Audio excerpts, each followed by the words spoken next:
നമസ്തേ. നിങ്ങളോടൊപ്പം തമ്പി നാഗാർജുന. ഇന്ന് മുരിങ്ങ പാർട്ട് 2 ആണ്. ഈ പാർട്ട് 2 ചെയ്യാൻ 2-3 കാരണങ്ങളുണ്ട്.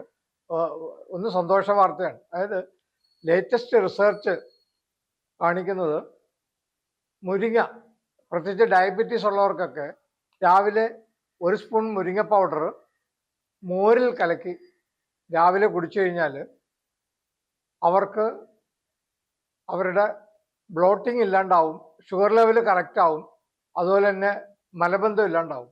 അതിന് കാരണം പാല് ദഹിക്കാത്തവർക്ക് പോലും, അതായത് ലാക്ടോസ് ഇൻടോളറൻസ് ഉള്ളവർക്ക് പോലും ഈ പാല് മോരായി കഴിയുമ്പോഴത്തേക്ക് അതിന് ലാക്ടോസ് ബാസിലസ് ബാക്ടീരിയ ശരീരത്തിന് ആഗിരണം ചെയ്യാൻ വളരെയേറെ പ്രയോജനപ്പെടും. അപ്പോൾ ആ രീതിയിൽ കൂടെ ഒരു അത്ഭുതത്തിൻ്റെ അത്ഭുതമായി തീർന്നിരിക്കുകയാണ് മുരിങ്ങ.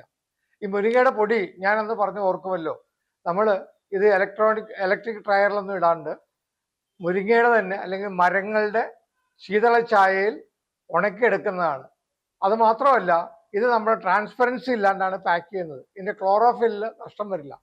അടുത്ത കാലത്ത് ചില ആളുകൾ സംശയം പ്രകടിപ്പിച്ചു ഓസ്ട്രേലിയയിലും മറ്റും മുരിങ്ങ നിരോധിച്ചിട്ടുണ്ടെന്ന്. അത് പച്ചക്കള്ളമാണ്.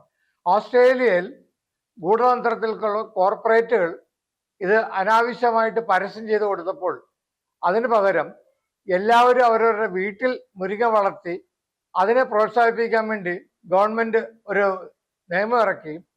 ഇതിനെ ആരും കമേഴ്ഷ്യലൈസ് ചെയ്യാൻ പാടില്ല, സ്വന്തം വീട്ടിൽ വളർത്തി അതിനെ അവനവന് ആവശ്യത്തിന് ഉപയോഗിക്കാവുന്ന. അതൊരിക്കലും ഒരു ബാൻ അല്ലല്ലോ.